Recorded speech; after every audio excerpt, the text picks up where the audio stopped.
E ngā iwi tēnā koutou katoa.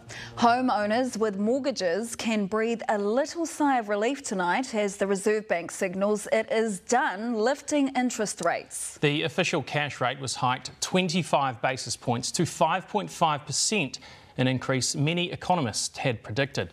But what really shocked the market was Reserve Bank Governor Adrian Orr saying that will likely be the peak. William Tariti reports. Kane Cuttins and his partner have done what many dream of achieving, owning a home. Feeling like I'm contributing to my future, that's the main thing. But that future is becoming a little more expensive after recently refixing their mortgage from just over 2% to nearly 6%. Kane is now having to fork out an extra $500 a fortnight on top of other bills. We're in the same boat as a lot of families where we're pushed to our limits financially at this point. Financial limits being felt by nearly everyone we asked in Wellington as the cost of living crisis continues. We've had to cut back on a lot of things. The cost of living is struggle. Kiwis are doing it tough. Doing it tough because inflation's so high, something the Reserve Bank is tasked with curbing. It is inflation that is causing the most significant economic challenge at present. Unfortunately, to curb that, it has to crank interest rates, which puts more pressure on homeowners. Adrian Orr did that again today, up 25 basis points to 5.5%.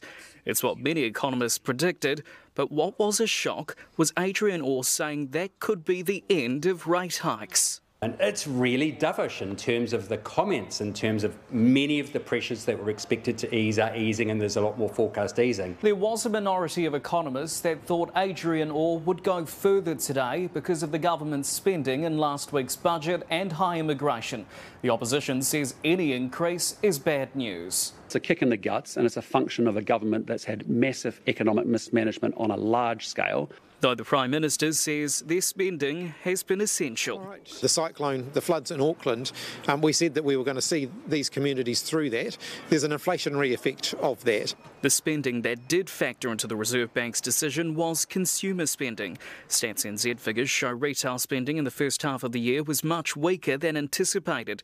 The Governor says it shows the rates are working. People are cooling their jets and they are having to meet other payments. Those payments may still include a bump to your mortgage rate. ASB's already lifted some of its mortgage rates, but long term, things are looking brighter. I'd be pretty wary of locking in for too long because I think we are going to see interest rates come down over the next 2 to 3 years. Good news for homeowners like Kane, and even better news, that interest rates may start to fall from as early as next year. William Tariti, Newshub. Political editor Jenna Lynch joins us now from Parliament. Jenna, does today's Reserve Bank decision provide some relief for the government as well?